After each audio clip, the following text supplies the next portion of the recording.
Hello, Muller. All right, I know we had a bit of a panic attack, a bit of a tech problem for all of you guys who have been waiting anxiously for our show. Our apologies, we had some technical problem, but we are back. Hi, Muller. How are you? I am good. Okay, no worries. I know you are breathing in, breathing out, breathing in, breathing out. And that's why we are speaking about Resolute leaders this month, right? The month of July, and today is our first show, right? And I know for viewers who have logged in and wondering what this show is about, this is the Leadership in Flow Asia, where we have our guests from within Asia, right? And we speak to them to understand about their growth, their personal growth, their leadership growth, and how they grow their business. So we've been having a lot of nuggets from these quiet leaders in Asia. And today we have one such leader. His name is Viju Chakarapany. And we will call him Viju for short. It's easier for me too. So what's going to happen is this. We're going to bring Viju on board soon in a minute. Who is Viju? He is with Red Hat. He is a VP for APAC Commercial Sales in Red Hat. And he's part of the leadership team. Now, Viju has got more than 25 years of experience under his belt. He's also worked with Microsoft and many other companies. And he's also an alumni of the Harvard Business School. Now, on top of that, he does a lot of marathons, right? I'm very curious to find out which other countries he went to. And he raises a lot of funds for charities. So let's bring him on, Mr. Viju himself. Hi there, how are you doing? Hey, Viju. How are you, sir? Good. It's kind of weird listening to somebody talk about me, right? It's just so unreal. But thanks a lot. Thanks for the introduction and thanks for having me on the show. No, thank you for saying yes. And like what Muller would say, we were so excited during the pre-show, right? And that was just getting to know you at the surface. And now we're going to go deeper. And I'm sure all our fans who are logged in for the show are going to have a fantastic time knowing more about you. All right, yeah, so the point with them, right? No, definitely not. Don't worry about that. So I'm going to start the ball rolling, Muller. I know you do a couple of things at the back. Breathe in, breathe out, breathe in, breathe out. Don't worry. All right. So I'm going to focus on Viju's beautiful red glasses while I calm myself down. So no worries. It's okay. Now, what Viju said was this: every 10 minutes he's going to change his glasses, so we need to guess what are the different colors. We'll talk about that very soon. He's got a whole range of different glasses. It's fantastic. But before we get into your glasses, and today's topic is about clarity of identity. It's not about your glasses, though, right? But it is about you, right? Yes. Now, I know you talk a lot about leadership is a journey without a destination, right? You talk a lot about that. Now, even if you're a Star Trek fan, which I know you are, it says, we go where no man has gone before. It appears like there is a destination. But yours is, we just go. Leadership is a journey without a destination. Tell us, what is your thinking behind that? I think, thanks for the question, right, Ashok? And, this is, for me, it's been a fascinating journey so far. And I still don't think I've even come halfway through my leadership journey, right? leadership for me is really like life, right? It's about constantly adapting to the circumstances, recognizing that nothing will remain static. It isn't, right? Because every time a leader gets into a situation, it's different, right? And we are learning. We use our experience. We try and use as much as we can on what we have learned and try and help in the situation. But at times we also make mistakes. We learn, we adapt, we learn from people in the team, and then we keep going, right? So it's constantly a learning journey, I would say. And I have this joke that I always say this, right? We are leaders always arriving, never arrived, right? So we are constantly going, trying to get to the place that we need to get to, or bring the team to the next level. And there's always another level to go to as well. So learning constantly is also fascinating, right? You're kind of thinking about what's new, what's next. There's always room for improvement, and self improvement should, I think, in my view, be part of the DNA of any leader, right? I mean, think about it. There are lots and lots of teams depending on us, people depending on us. So if we are not sharp, how do we help them become sharper, right? So we got to constantly keep sharpening ourselves so that we can help the teams really well. And I just want to give an example, and it's very interesting. I read this book, Moonshot, by Dr. Albert Bourla, who is the chairman and CEO of Pfizer. And I was just thinking, right? Do you think that he knew everything about leading his team and getting the vaccine out in like record time, right, for COVID? And when he started, he had no clue. He had to learn along the way, make mistakes and whatnot. And he talks about how the 9 month journey of making the impossible possible. And that was a journey for him as well, learning as quickly as possible, using the experience he has, making the mistakes and trying to get the vaccine out so that we can save lives. So I think as the best ones are constantly learning. And that's what I meant by it's a journey. It's not a destination. You've never arrived. You're always arriving. Right. Thank you very much. So what I'm hearing is the thinking behind leadership is a journey is all about the learning, right? That means you learn from your actions, you learn from your mistakes, you learn from feedback, but it's constantly reflecting about who you are, how you're impacting your team. Because he said, if you want to make them sharp, you need to be sharp first, right? Yes. And Yeah. thank you very much for that, that definition of what leadership is. It's a journey without destination. And you know what? That creates a lot of ambiguity, doesn't it? And which also means to say you need to be comfortable with what you do not know. Yep. How do you deal with that? So this is a very interesting question because I have, there's always this leadership training that happens in Red Hat. We Okay. contact quite a bit, and one of them I had the privilege and honor of coming up with that. We call it the TTLA program, which is the Technology Thought Leadership Accelerator program. Every year when I do it, I have this one line I tell every cohort, right? Even before I say it, they kind of know because they would have heard it from other cohort. Is you got to be comfortable being uncomfortable, and that's where the learning is, that's where the growth is, right? If everything is going well, all the dials are in the right places, that means you're really not pushing the boundaries, you're really not learning. So I think that's extremely important to understand, right? And it's easier said than done, because Mhm. when you're comfortable, human, right? Yeah. You do not like change, right? And Absolutely. change very, very difficult to accept, right? But change is always around you. The only one thing which always happens and will definitely continue happening is change. And that's happened from time immemorial, right? So I think, understanding that and, getting out of that fear, because the fear first thing is, I'm really comfortable. Why do I have to do this? It's not going to Mm. really help me, right? And what if I fail? It's the first question everybody asks, right? What if I do this? And what do I take the next step, the bold step, and what happens? And that's when courage is extremely important, right? When you have the courage and the guts to take the first step forward. And when you do, you might fail, right? And one of my friends always used to tell me this, right? If you try, you might fail, but if you don't try, you'll never win, right? So you got to try, right? You got to take the next step, go for it, learn, make sure that you've got people around you who will help you through the process. Your teams around you are there for that as well.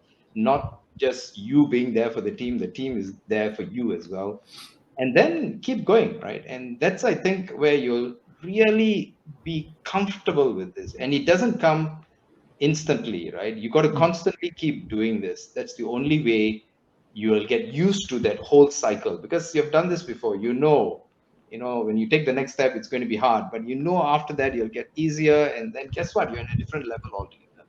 So I think, keep trying the small things, try with that, and then just keep going. So I think that's extremely important, because that also comes to self-discovery, right? Because when you get to Right. a uncomfortable place, you really start discovering things about yourself, and for me, that's extremely fascinating.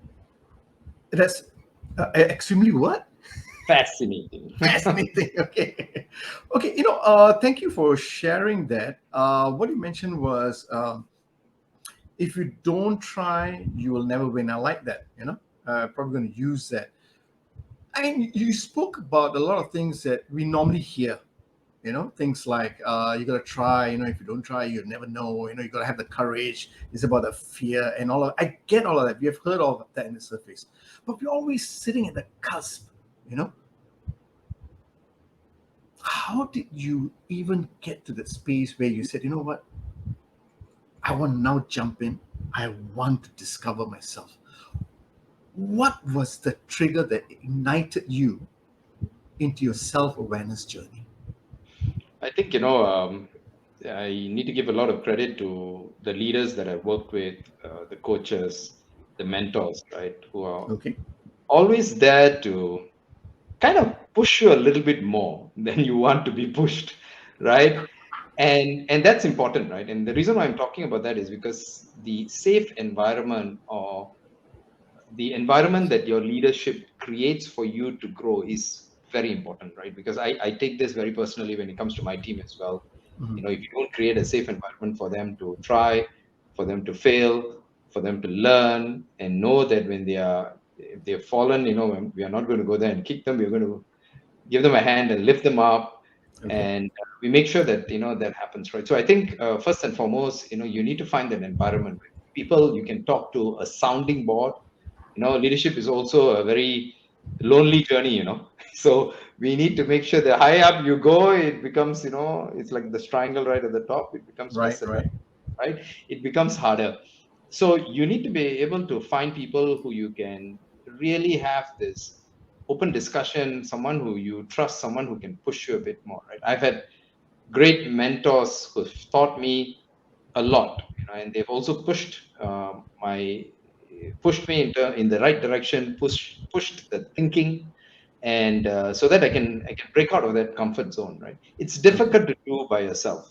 I mean, for me, I think it's impossible, because if I didn't have them, I don't think I would have taken the first step for so many of the things that I've done, right? So I think Sure. it's Sure. important to talk. So, okay. So what I'm hearing is your self-discovery part was also supported by coaches and mentors, which is important. Because we need people to help us push to the boundaries. But I want to go back to that point of time when you said, you know what, I think this is enough. I need to experience something. Because for you to accept a coach and mentor, right, there must have been a motivator, either something that pushed you away or pushed you towards.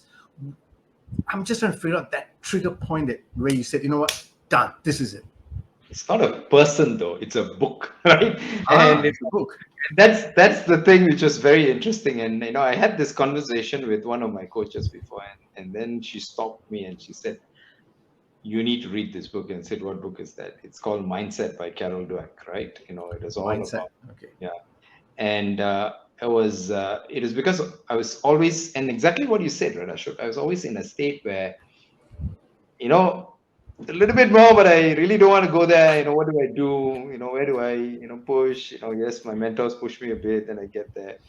But to believe that this is normal, right? To read that book, and when Calda talks about how failure is important, is part of learning, and she goes into these multitudes of examples of Yes. where this has happened, why it's important, why we need to think through this. She even has a chapter on, how you should encourage your children. You don't call them, you don't say, hey, great, you're really smart. You say, oh, very good, you did a great job. Think about all the work that you did to get here rather than, hey, you're really smart, right? So he instills in them this this this ability to start thinking about more than, hey, I'm great, but more like, hey, if I try, I can keep trying, and even if I fail, it's okay, I'll get up and I'll go, right? So Sure. I think that book really helped, right? I was fortunate. I was also in Microsoft at that time, and Satya Nadella also talked about that book, and he said y'all should read it because that's when Microsoft was changing in terms of the culture, and I think that helped not just me but a lot of people. A lot of people really uh, benefited from that, right? So uh, it's and usually people ask me this question that you asked, right? What's the trigger? It's usually never one thing. The book Yes. helped, the mentors helped, the coaches helped, my team helped, a little bit, right? But that one thing that really pushed me across was probably, mindset really pushed me. And I always, whenever I mentor people, right, within the teams, I always tell them, go and read the book. And I see that they've got a mental block, and I say, it helped me. It might help you, it might not, but at least you'll get closer to making that jump than standing behind and waiting, right? So that's what happened. Right, right. So that the it's nice to know that you mentioned it's Carol Dweck's mindset, the book that helped you push. And you mentioned Satya Nadella. Yes, I was reading about him, about how he encourages a growth mindset. But there was also another book that he had encouraged all leaders to read, Nonviolent Communication. Uh, I don't know whether you've read that, and I think that was also a brilliant book. You know, Yeah. and I can see how both of these can be combined to be very powerful. You know, in leading Yes, teams. definitely. And then Right. that's one thing, right? You talked about leadership journey, right? And Mhm. this is extremely important, and I think I learned it much later in life. My mother tried really hard to make me read very a lot earlier in my life, and I hardly did. But I realized, later that wow, you learn so much, right? Within book, and it can really transform your life. I'm a big non-fiction leader. I love autobiographies, and I'm always fascinated by people and how they turn things around. And I think that's important, right? It helps, and for everyone it's a different trigger. For me, it's most of the time it's the books. Right, right. Okay, thank you very much for sharing that. And Bala, before you come on board, I just want to share with you, Viju, I agree with you. Reading is very, very important, right? It really expands our mind, and that is why we love the show Leadership in Flow Asia, because it's like reading a leadership book every week. Every week, we have a leader on the ground telling us exactly how to be an impactful leader, right? Yeah. Thank you very much for that. Mer, you have a question, or shall I carry on? I'm No, so excited. my turn. Okay, your turn. Yes. Okay, let's go. Thank you. Thank you. Yeah, for those who've joined us, thank you very much for staying patient and joining us. And I know some people are going to miss out because we're not live on LinkedIn, unfortunately, because we had some technical error.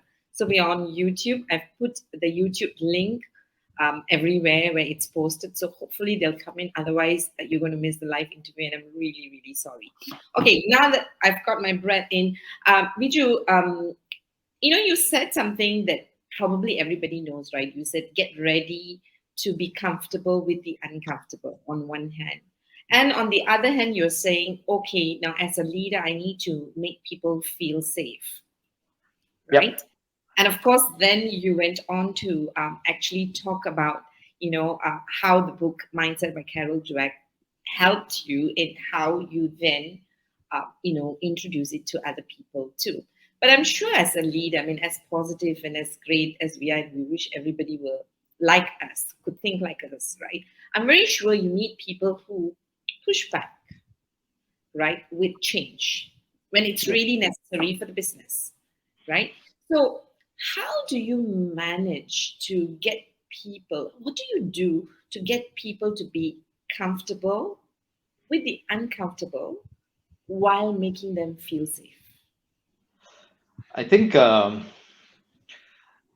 first thing is listening, right? I think it's extremely important as leaders, right? We have this tendency of talking a lot, right? And not listening. It's typical, right? We like our own voices. But I think listening is extremely important, right? Really stopping and listening. So I give an example of one of my mentors told me this. It was fascinating for me, and I've always been using that ever since, right? um, Asking for feedback, right? And I'll come to why I'm talking about feedback when you ask me this question. When you ask for feedback, usually, and this happens with everyone, nothing comes back, right? You have one-on-one, give me some feedback. No, everything is going well. No, I have nothing to say to you, right? And and then you realize that this doesn't really help, right? In the conversation, I really don't know how you're thinking. So one of my mentors, my first mentor actually, Andrew Pickup, told me this. I'll tell you what to do, and this is what he's been doing for ages. He said, "Tell them I need feedback about me. The next 5 minutes, we are just going to talk about. You're just going to talk about that, right? Feedback for me." And he said the rule of the game is you only thing you can do is say thank you, right? I can't defend myself. I can't say anything, right? And so what happens? So he said, this is what's going to happen. You're going to do this, and they're not going to say anything for 5 minutes. There's going to be awkward silence. And then I said, okay, then what do I do? This is the only other thing you can say. Take your time, right? And guess what happens after 2 or 3 rounds of this? They will come prepared because they hate the awkward silence. They know you're going to ask this question. They know the first 5 minutes is all about this. And being a leader, you will learn how to shut up and learn how to listen. And that was fascinating because it's true. And then after that, you can't shut them, right? They got lots of things to say about you, which is a different problem. But I think that's extremely important as leaders for us to realize that you got, and that was the safe space that I was talking about. They knew that the only thing that I would say is thank you. I'm not going to push back. I will give you the space, and this is your time to tell me how you feel, right? And I think that that's extremely important to start, putting in place. It's a very simple thing, but these things have got an impact on how your teams react, right? When it comes to change, I think communication and over communication is extremely important, right? And the reason why I mentioned that is because whenever we are trying to do a change, uh, we try and articulate it thinking that because we have probably been through all the thinking and all the hey, I don't think we should do this, to accepting the change, and then delivering the news or communicating it to the teams. But the teams are receiving it for the first time, right? So they will also go through that whole process of accepting and saying no and whatnot, right? There's a whole cycle to that. So you got to first give them an opportunity to ask questions, listen, articulate as many times as possible why we are doing this in the clearest possible way. And when you do that, what you have created is you've made sure there is no vacuum in information, right? Because whenever there's a vacuum in information and people have a vacuum in their head that no, I don't really understand this doesn't connect. What do? They fill it up with things that they think is the reason why certain changes are happening. And when that happens, finish, right? You're here, you're talking about this, and you're on the moon, and they're probably somewhere else in Mars or something, and it's difficult. They'll never connect. So I think it's extremely important to keep the lines open, make sure we over communicate, ensure that you fill the gaps with actual facts, and then work through the change. It also, the other thing is, I say this all the time, and let's also not be so particular that, this is the only way to do it, right? Maybe going from A to B, you might need to take another step, right, in between, and be open to that. You'll still get there. It might be slower, but it might help the people cope with the change. So I think doing that also is absolutely necessary, right, to help them through the change. I think these are some of the ways I've dealt with. It's not easy. Change is the hardest thing. And also the other side is some might not like it and might say, this is not for me, and which is okay, right? Which is okay, because not not every change and not everything that we do um, might align with someone else's goals, values, and the way they want things to happen, right? So I think it's important to understand that that's when you might say, okay, this is probably not for me, and be prepared, right? We might have to part ways as well, right? But that's the worst case scenario, but that's also acceptable because both sides have decided this might not work, right? So help as much as you can, get them there, make sure there's no vacuums, make vacuum, ensure that the thinking is there, and they understand why, and listen, right? And then, most of the time, people do give it a chance, and try and work through that. Nice, nice. I think what was for me, what was big, because I think every other leader whom we speak to will tell us about how important it is to listen, right? And sometimes I'm wondering whether we are over communicating listening, but you have just validated that over communication is actually the right thing to do, right? Having said that, I'm very curious to know, have you ever got any feedback that you're over communicating? Um, I would say, the feedback has always been, yes, we know, right? We've heard it about 3 times, but there's always a group which will feel that way because they get it fast, right? But there's also another group that usually I always say, sometimes there's a silent majority, right? You'll hear from the ones who will tell you straight away, and there's the Mhm. silent majority who might not have, right? Mhm. And it's important to understand you're communicating to the whole audience, not just some of the audience. So some will get it faster than the others, and that's just part and parcel of this, right? Of the process. So I think, for me is, I would rather make that mistake than not over communicate, right? Nice. Because the chances are, nobody has really, been in trouble for over communicating. But if you under communicate, the issues that you'll have is way more. So it's always a balance, right? Where do you find the balance, and try and decide, okay, this is the way I want to do it. So, that's my view. Everyone's got a different way of doing it, but that's how I've done it. Nice. Thank you. Thank you. Because I think we don't often hear that it's good to over communicate, right?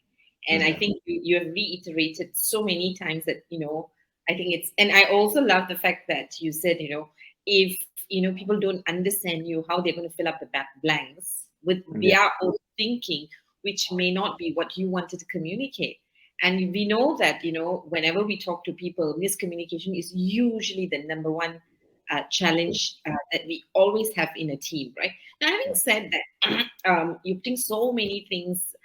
It sounds like a lot of passion and hard work, right? To listen, to keep quiet and say thank you. I'll wait for you. For the first 5 minutes. I think that's a lot of persistence and being very focused on, how you want to shift the culture and the relationship, which is fantastic, which I'm taking back, right? But what do you do then to lead a team with fairness? Because you did say something along the line of, fairness doesn't mean equal. So maybe you could tell us more, because I think we tend to assume fairness is equal.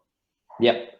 Yep. Yep. I think, and I put this in one of my posts as well on LinkedIn, right? And this was when I had the opportunity to speak to our budding leaders. They went through one of those courses that I mentioned, and I was thinking, how do you make this interesting? And that is one of the things I say, my top 10 learnings as a leader so far, right? I'm not saying that I'm fantastic, but this is what so far I've learned. And one of them was this. This was also, something that one of my mentors told me, right? When I first became a manager, and he said, listen, I have to tell you this. You need to understand that you can't treat everyone equally, but you have to treat everyone fairly. And I was confused, right? Just like what you're asking, isn't that the same thing? And he said, it's not, right? And he was giving this example of, you in a team, right? The logic is very simple for him, right? And he was really talking about performance more than anything else. And not everybody is going to perform at the same level, right? There are going to be the best ones, the high performers, whatnot, right? And you need to give everybody an opportunity to be a high performer. But when there are high performers, you also need to reward them differently from the ones who have not got there yet. If not, what's the difference, right? why would they keep going? They need to be motivated. And sometimes when I say this, people say, what do you mean, more money? I say, no, opportunities. Maybe they get stretch assignments, they get a bigger role that they can, stretch themselves and really prove themselves, right? And high performers want that, right?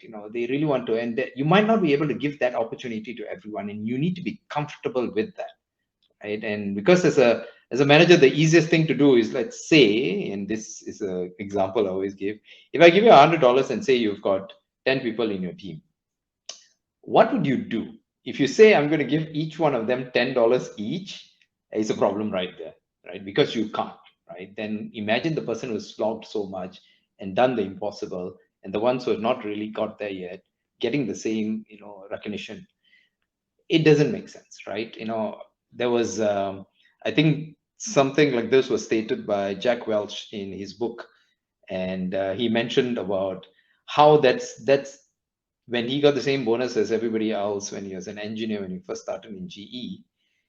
And when he was working so hard and he's done so many things, he felt like he wanted to quit because he felt that his efforts are not being recognized, right?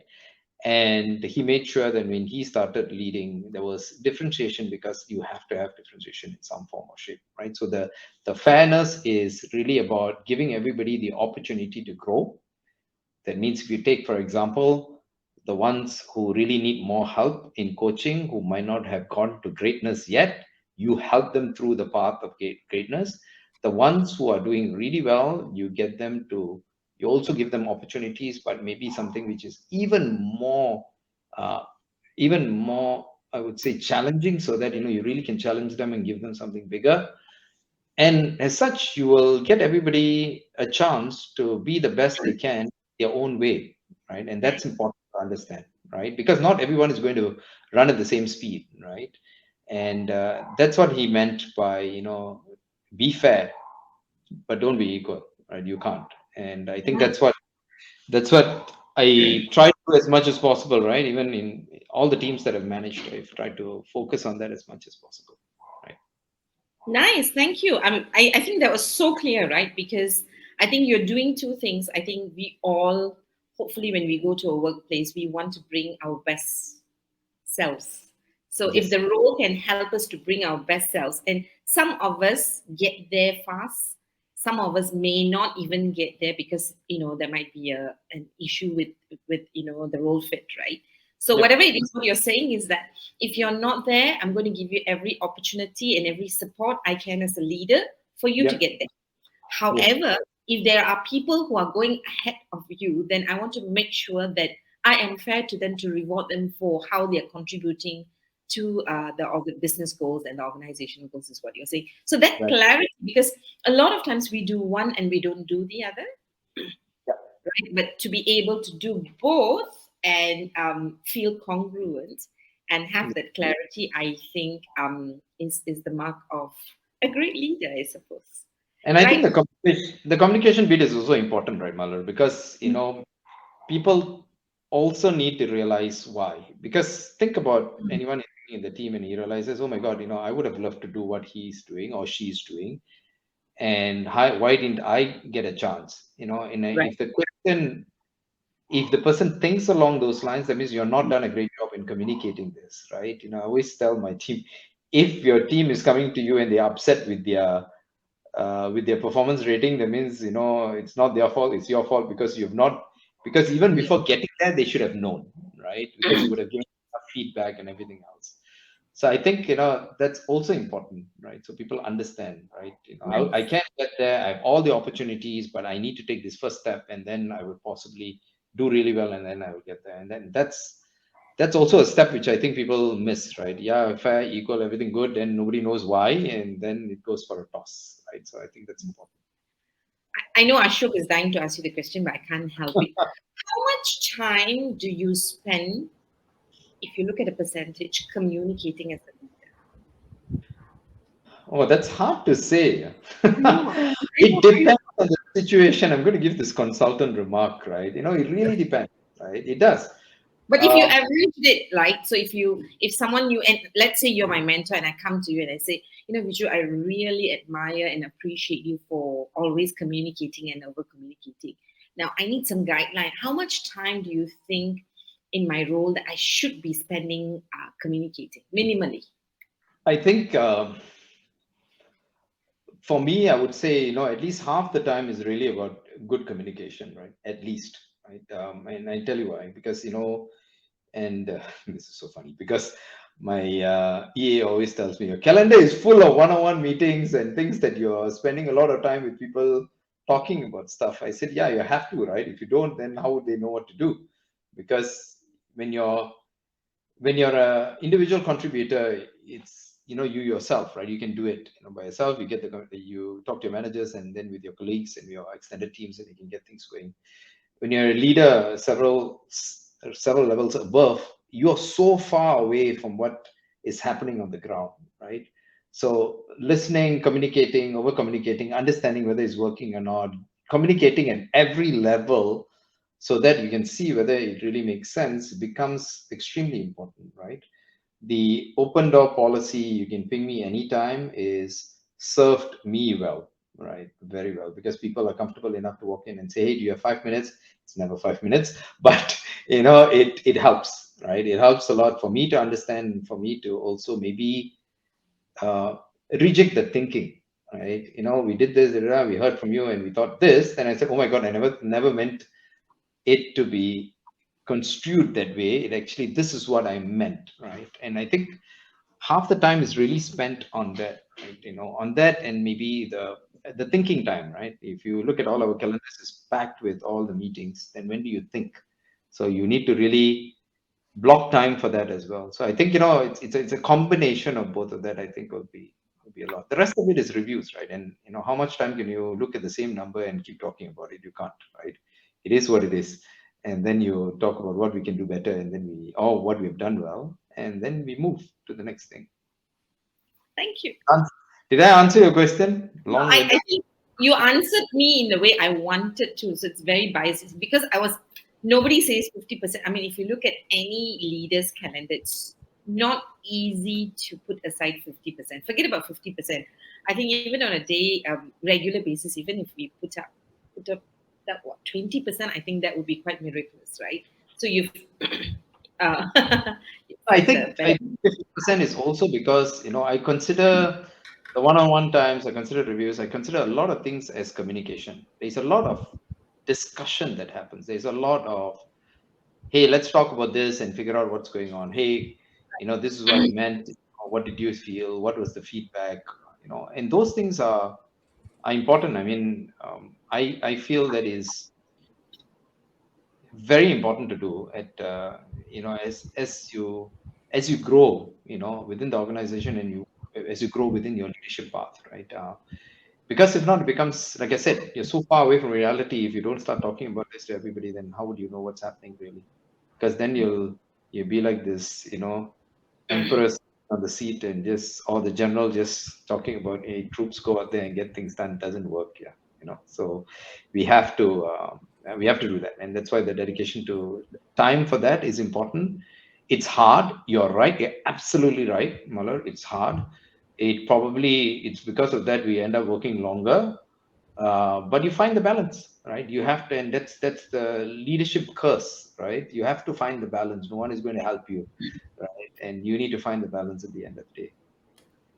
Thank you, Viju. Thank you. I really, really liked the context, that you give us so that we can think through to find our own leadership curse. Yeah. Thank you. Okay, so I'm just writing down leadership curse. I'll come back to that. But I want to go back to what you mentioned earlier, and I thank you very much for giving us a clarity about fairness and being fair but not equal in that sense. Two questions spring up for me when you were talking about that. You mentioned, yes, you got to pay the better performer, or you got to reward. You never said pay. You said reward the better performer. And before we could say anything, you said, is it with money? You said no. Yes. Now, but you had a lot of power and conviction behind what you said. You straight away said, no, money is not that. What is your experience that brought you forward to say, no, it's not money first? I would say it's not. Sorry, I cut you off. You wanted to finish? No. What have you seen? What have you seen Yeah, that made you say that? Is it? I don't think. Okay, I just want to make sure that I'm very clear about this. I'm not saying that money is not important because whenever Yeah, I yeah, say this, money is important. no, Yeah. money is not important. Let's all work for fun. No, that doesn't No, happen, no, right? sure, But sure. I think money is important, but money is not the only thing, right? Mm, That motivates people, right? mm, And you really need to see what really motivates people. Like, give an example, right? I had, and we have done this with a lot of my individual contributors who want to become managers, right? mm, Because some of them want to take the leadership journey, and we have to help them through the process. This is the biggest mistake that we all make, or we have made before, is just take an IC and dump him into being a manager. Then they will do all that's right. the first time manager mistakes, and then hate the job, and then we have to rekindle the whole joy of leading, and it's harder, right? So maybe we can do that much earlier. So what do? Can we stretch them, right? Can we give them stretch assignments? Can we see if there's something they can lead? Even being an individual contributor, you can lead uh, a project, or you can lead a cross-functional initiative. You can be part of the CSR committee. Even that is leading, right? Yeah, Getting involved in something different, taking the leadership role and chairing the CSR committee, and that's good, right? Then you can really start flexing your leadership muscles, your people management skills, and then you can see whether it works or not. And when you start doing that, you would start seeing people, some of them who like it, will say, "Well, this is great. I learned a lot and whatnot." And some might also come back and say, "Oh my God, I never want to do this. Now I know how tough the job is that you all are doing. I never want to be a people manager," which is fine, because at least they went through that process to learn that, right? And we gave them the opportunity, again, the opportunity to learn that, the mm, stretch assignments to learn that, and build the skills, right? If that helps.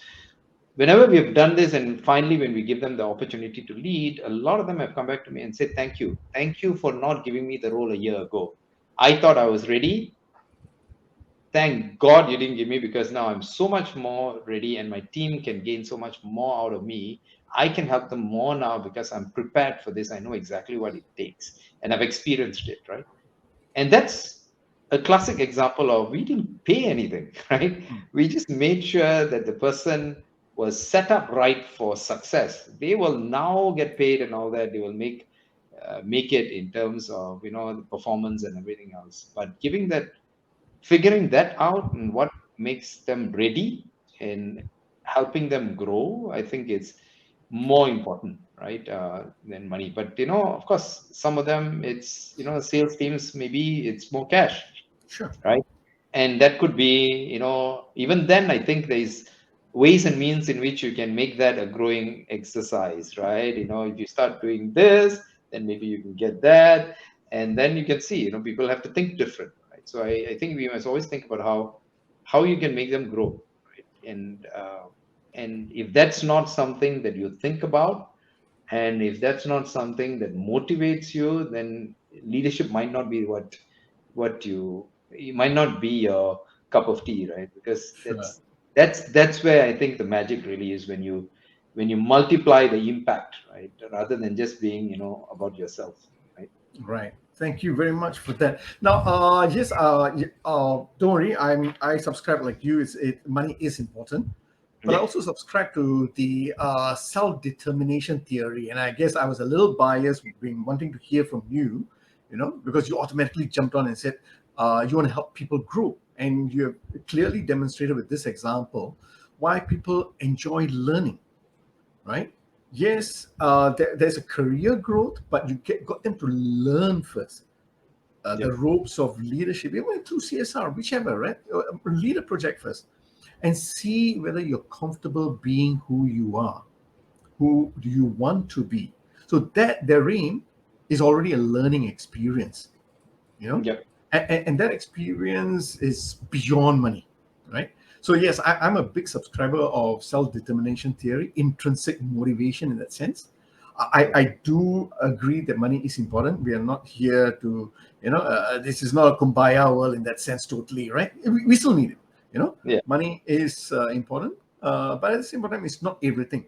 in that sense, so we need to have that balance. I'm not too sure whether that's a leadership curse that you also talked about. I think, and also the different things. I mean, money doesn't motivate everybody, right? There are Sure. different things and also as a leader, it's our job to find out what really motivates the team, at the end of the Absolutely day. right. I think that's recognition for some, a bigger assignment, sometimes an office space or a space that, I want my own space, right? And I like Right. that, I work for that, and that becomes important. Like, for lawyers, that's an extremely important thing, right? Having their own office. So I think, it really depends on the person, what they want, what they really, are motivated by, I would say. Okay. I know it's important to really understand what everyone is motivated by. I think it's important to have that one-on-one conversations. You'll never know when you can bring that to stretch them, to help them grow in their experience. But I guess there are times that you might not be able to satisfy everyone. I guess that's where it's about the fair and equal, right? And Which then yes. leads to my second question when you were mentioning that to Mallory earlier. What are the factors that leads you to be fair? I think, I kind of mentioned this as well before, right? You really need to give a fair chance for everyone, right, Okay. to do their best. I think that's important. And how do you do that? You open opportunities for people to try, right? And you're there for, this is a classic, right? I am doing what I'm doing now because I've been given opportunities by my leaders to do things that I've never done before. Right? And that's a hard thing for them to say yes to. Can you imagine? Now, I'm going to give you this many people and that much dollars to look after. There needs to be some level of trust and also some level of, I think you can do it, right?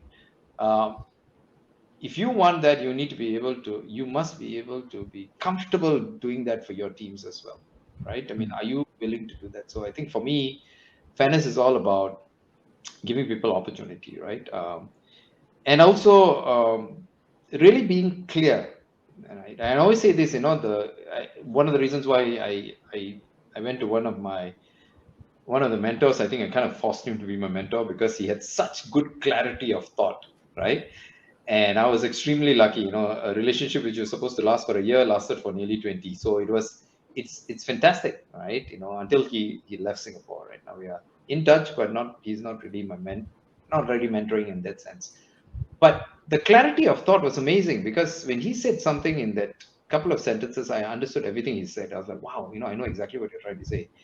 And then I try and do it, and I take 3 hours to explain that, and I never get that. People are still confused, right? So I think that that kind of showed me that that's a skill that I need to learn, because as leaders, clarity of thought is extremely important. When you are very clear, when you are clear on what is expected, then the team can go out there and do what they need to do, right, to get there. Mm. Second is some might not still. Then when they come back, you also need to then give feedback and course correct, right? And make sure that people understand, hey, no, but that's not what I meant. This is how you do it. Let's make sure that we get that ironed out so that we can ensure that we go in the right place and whatnot. And then finally, of course, what I always talk about, you got to reward, right, for great behaviors, right? And that's being fair. They have done everything that you asked them to do, right? And then you got to do what you need to do as a leader, and stick to your end of the bargain, right? You will have to do that.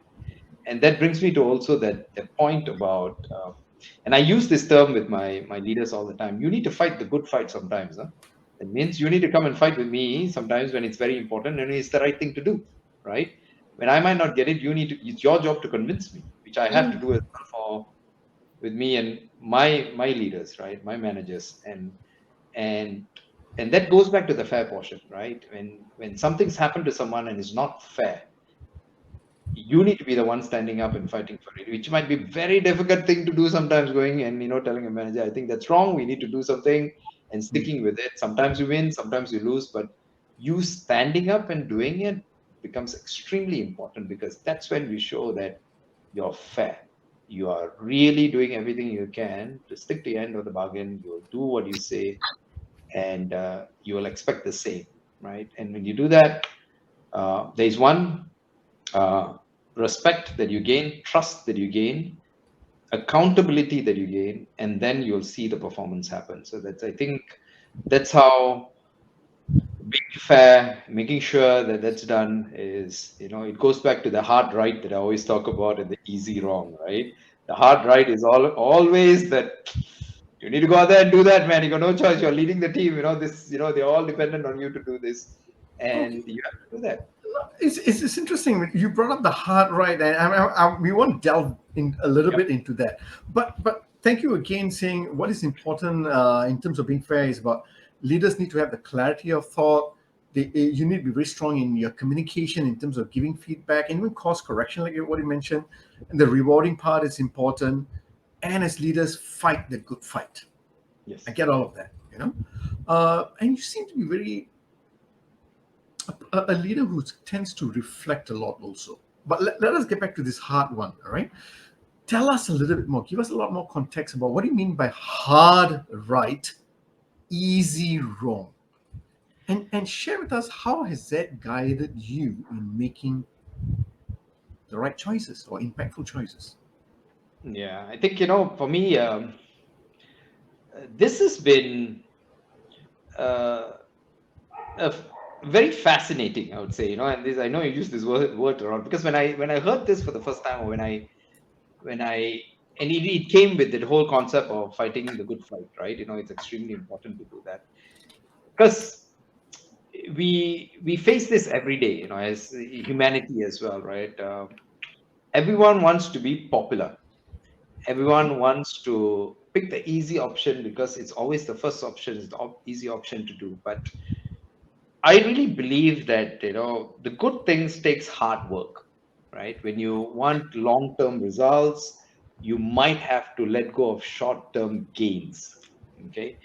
And when you talk about the sales context of things, as sellers, we have this tendency of, the deal is right here in front of me. I can close it today. It's so difficult to say, no, let's wait, because I could probably close 3 times that in the next quarter, right? It's a very hard, right? Because you got numbers to meet and all that, right? Are you going to take the hit now so that for the greater good, or you can make it back? Or are you going to do the easy wrong, and then you'll never get the 3x, right? That are 2x that I'm talking about. And those kind of situations, it happens every day, and this is just a sales leaders situation that I was talking about, right? It could also be another example I give you, right? We have this. Oh, when I was doing my previous role, right, we had individual contributors who need to move into the principal level, right? And from the level that they are in to the principal level is a big jump, right? They need to literally be walking on water. I normally say that, right? That's how great they are. They are one of a kind, best in the industry. Everyone knows them and whatnot. But one of the things that we used to do was, hey, you know what? Let's just get a lot of them mentored, and we'll probably get them there. Maybe out of 10 people we mentor, maybe two might do a good job, one might get the job. That's okay. That's how it is. That's the reality of things, right? And it's easy to just say, yeah, we'll just keep doing that. It's fine. One day it was interesting. One of my colleagues and I, we sat down and said, this cannot keep going on, and this is not scalable, right? We need to do something different. And we said we actually need an entire program, something which is like 10, 15 months long, where we take them through the whole process of self-discovery, nothing to do with the technical side of things, everything to do with, presenting themselves, understanding numbers, understanding the business side of things, understanding how of doing a project which is outside of your comfort zone, so that we take them on the learning journey, and that will be the right thing to do. Right? He said, yes. That will also mean that's a lot of hard work. It'll mean that we have to take so many other people into the team so that we can start working on that, because we have no clue how to start, and we had to bring in people who knew how to do programs. And then I had to fight the good fight of getting the money to run the program, right? To convince an entire group of people, leaders, this is the right thing to do. And we did it. And we did it. So after about a year, we came up with a program. We had the first pilot, and that program is gone worldwide now, global. It started in APAC, it's gone global. Everyone is going through one of those individual contributor technical leadership programs that we have done, right? And we never existed before, right? Because usually we talk about management. We never Yeah. look at the individual contributors who are technologists who we are trying to groom to become, master, who have mastery in their skills and who become principals, right? Who are highly respected by their peers in the industry. So that helped a lot. But if we didn't take that hard yards and put that in place, we would not have had that impact with so Mm, many people who have gone through it now. We suddenly started scaling the number of people who became principals because they were ready and they knew what to do. They went through the process, they were mentored, they were coached. They had to do the hard yards by doing, stretch assignments, projects which are outside their comfort zone, had to go out there and present to audiences they've never met, and they were so nervous, but they did it because they're just part and parcel of pushing them into the uncomfortable space so they could grow. So that's an example of the hard and easy, right? mm, mm. And there are always situations like that we go through, right? We get knocked and we think that, okay, let's just make the numbers and forget about the long term impact for the customer. You can't do that. Then that's it. That'll be the only sale you'll do, right? So I think as leaders we need to constantly remind ourselves, because it's easy to take the other way around because you get instant gratification, like I always say, but you don't get long-term gains, right? So I think it's Right. it's always a balance trying to So do you're that. very, very clear about, I think, two things that's coming over and over again with you. As we're going to ask you the last question and end because we past 7 o'clock, and I know we started late. I think two things, right? I think clarity of thoughts, number one, and in fact, what comes across with the clarity of thoughts is really to embrace, internalize what all the things that you think you're clear about. So I think it's the internalization is the one that really probably comes across as courage to do the hard right? Because you're not even when you're speaking about the hard right? It doesn't seem difficult for you when I see it, and that's probably because you've had a lot of practice because you know it's hard, but yet you also know that with delayed gratification, and you probably have made choices and decisions like this, and that has turned out the way you know it would, right? But to say that with confidence, I think is really fantastic. So I think which is why, when we were talking to you, when we first met you, we were so impressed. I think if there's one module that we would want you to speak about in one of our conferences, future conferences, would be on self-awareness, because you really show us what it means to be self-aware and continue being fascinated with the discovery of the self, and that helps you become comfortable with the uncomfortable. So thank you very much. And before we end, one quick question: how do you want to be remembered as a leader, and why is that important for you? I One of the things I always say is, leaders are best remembered when they leave a legacy. And when I say when you leave a legacy means it's really about how your team reacts, behaves, performs when you're not there, right? If you've been a leader and even when I say, if you're out on vacation and your team has done a great job, that reflects well on the team for sure, but that reflects well on your leadership as well, because you've given them empowerment to do really, really well, right? So for me it's all about making sure that I help people, empower them, get them to where they need to get them to the places that they thought they could never be, right? In terms of, I never thought I could lead this bigger team. I never thought, right? Those kind of things are like, music to my ears. That means I must have had an impact on them in some form or shape, right? I hope. And helping them through that path is extremely important, because it goes back to what I said about the multiplier effect, right? If you do this for a whole bunch of people and then you start seeing them grow and start seeing them take on bigger roles and start seeing them kind of articulate what some of the things that you've articulated, your impact really multiplies. So I think, a leader who is authentic, who helps people grow, who helps, leadership skills multiply in many different ways. I think, if people can remember me like that, I'll be more than thrilled, right? But it's the I think that leads to everything else, right? If you spoke about the self-awareness portion and all that, that still is a big journey for me, and knowing exactly what my derailers are, understanding my biases, getting my team to tell me. And the first thing I tell my team is, okay, I know I'm really biased about this. Please help me through this because I know I'm going to make the wrong choice. And they do, right? And being a leader who creates a safe space where you are comfortable doing that, I think that's something that humanizing this entire thing, right? Leadership is something that I hope that people remember me by. Right. Right. Thank you very much for today's session, Viju. I'm blown over. I'm fascinated. Again, apologies to all our LinkedIn viewers. We are not having this live, but we'll put the link up on LinkedIn. And again, thank you very much, Viju, for sharing with us about your views, your clarity. Yes, good things take a lot of hard work. And thank you for sharing that the leadership journey is all about learning, self-reflecting, being self-aware. It's about learning. And thank you for sharing that you need to focus on your communication, right? And that is very, very important. And again, thank you for sharing the difference between being fair to everyone, but not equal, right? So thank you for all the lessons that you've shared with all of us today, right? And that's a legacy that you are leaving for all our listeners and even for ourselves, right? And viewers. Thank you very much, Viju.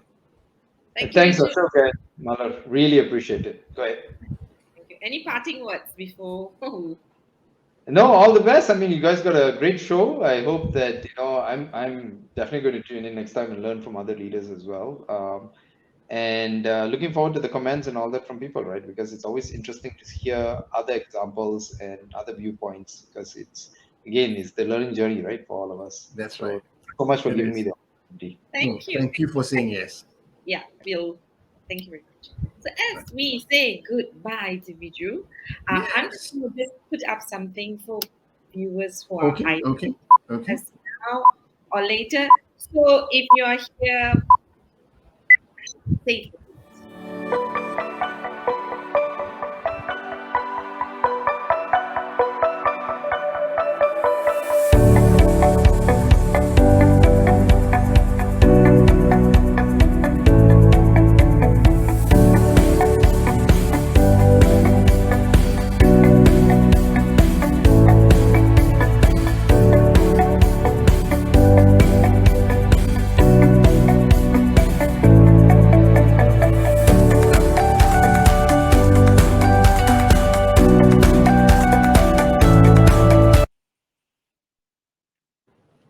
So, for those who are watching this, save your date, August 10th. Click the link. Put in your registration. We are running Thrive for Growth. Attendance is only by invitation. So quickly get your invitation by clicking the link, registering with us, and it's complimentary. So with that, this is Malar signing off from Kuala Lumpur, and And Ashok from Singapore. See you next week. thank you and good night.